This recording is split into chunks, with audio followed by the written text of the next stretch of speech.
On his first day at Magnolia Hills Academy, a prestigious private school in Georgia, 12-year-old Rashad Tate felt like an outsider. As he stood at the classroom door, gripping his backpack tightly, his dark brown eyes scanned the sea of unfamiliar faces. Every student in the room was white.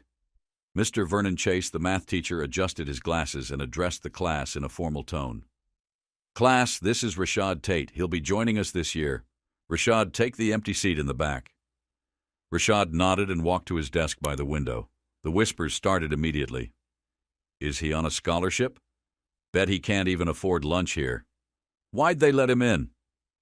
Mr. Chase ignored the murmurs and turned to the board, writing out a complex equation. From the very beginning, Rashad sensed that his teacher didn't think much of him. There were no outright insults, but the subtle signs were there. Mr. Chase never called on him, sighed impatiently whenever Rashad asked a question, and returned his assignments with unfairly harsh critiques. One afternoon, while Mr. Chase was explaining quadratic equations, Rashad noticed an error in his calculations. Hesitantly, he raised his hand. "Yes, Rashad?" the teacher said, barely concealing his annoyance. "I think there's a mistake in step 3, Rashad said cautiously. The room fell silent. Mr. Chase's face hardened. "And what makes you think that?" "Well," Rashad began, "if you divide by x here, it cancels out the—" "That's enough," Mr. Chase cut in sharply. "Let's not pretend you know more than the teacher." The class erupted in muffled laughter. Rashad shrank in his seat, his face burning with humiliation. He clenched his fists under the desk, determined not to let them see him break. That night at home, his mother, a former math teacher, noticed his troubled expression as he worked on his homework. "Something wrong?" she asked. "It's Mr. Chase," Rashad admitted. "He treats me like I don't belong." His mother's expression darkened. "You don't have to prove anything to him, Rashad. Just keep doing your best. The truth always comes out."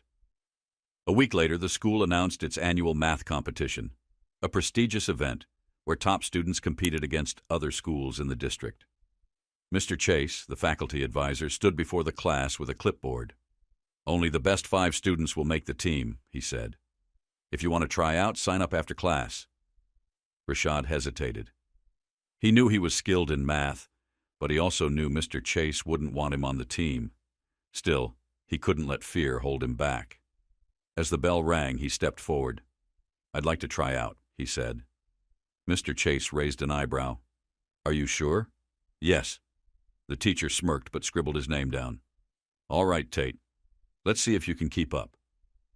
Rashad spent hours preparing for the tryouts, practicing advanced equations and mental math.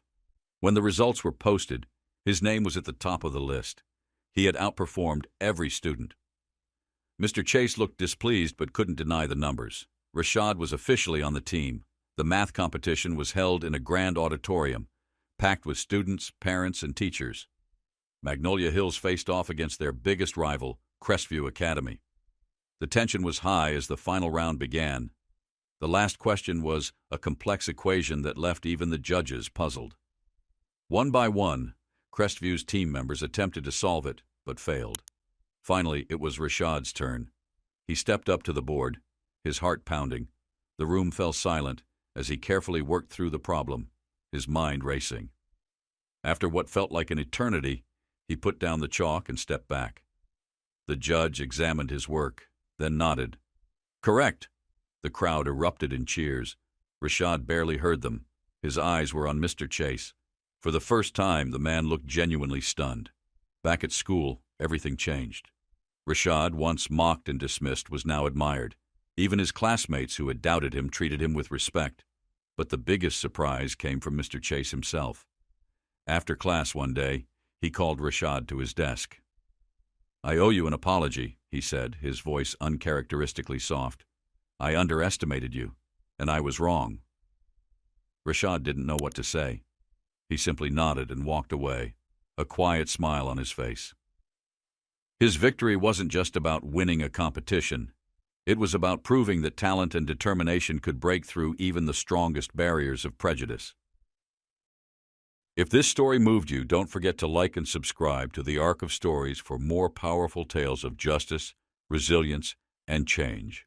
Together, we can make a difference, one story at a time.